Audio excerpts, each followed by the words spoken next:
Lep dan vsem. Danes so moji predgovorniki opozorili na vsak dan, kakršnega doživljamo danes, z vseh področij, družbenem, socialnem, zdravstvenem, šolskem, socialnem, povsod. Ampak to ni naš vsak dan. To je naše življenje, pri čemer so nam tak vsak dan vsilili. Spraševala sem se, ali gre za to, da so vse zagotovljene pravice še zgolj iluzija in črka na papirju. Veste, ne drži. Niso iluzija. Niso bile zbrisane, niso bile na papirju in po zakoniti poti omejene. Nimamo razglašene epidemije, nimamo razglašenega vojnega stanja in ne izrednih razmer. Tudi za zajezitev morebitnih nalezljivih bolezni zakon predvideva najprej milejše ukrepe in to so splošni ukrepi. Med njimi sodi tudi zagotavljanje kvalitetnega zraka. Nimam informacij, da bi po prvem valu bolnice, javni zdravstveni zavodi, vzgojno-izobraževalni zavodi in ne ustanove, kjer so ljudje pripravljeni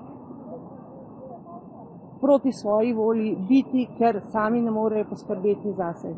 Nisem slišala, da bi te ustanove zagotovile dobre prezračevalne sisteme.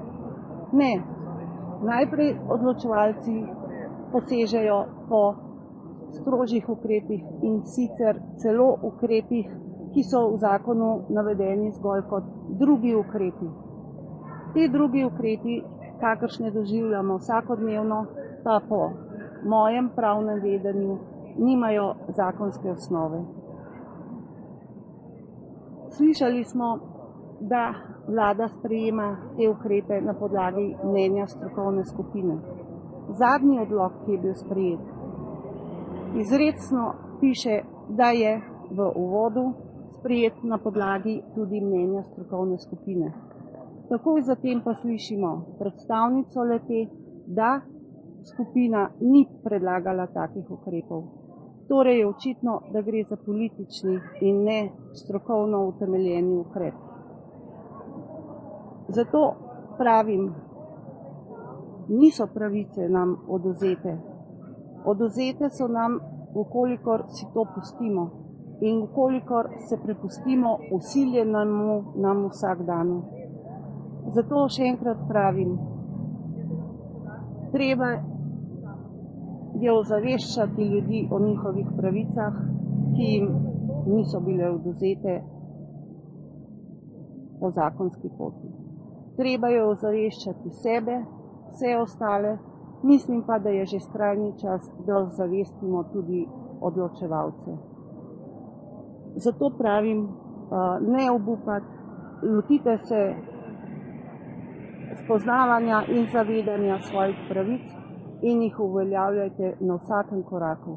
Vem, da je to težko, vem, da je to lahko eksistencialno nevarno v smislu izgube zaposlitve, nedostopa do zdravnika, otroka se potem izločuje, ampak brez ozaveščanja in brez uveljavljanja teh pravic ne moremo reči, nimamo pravic, uveljavljajmo jih.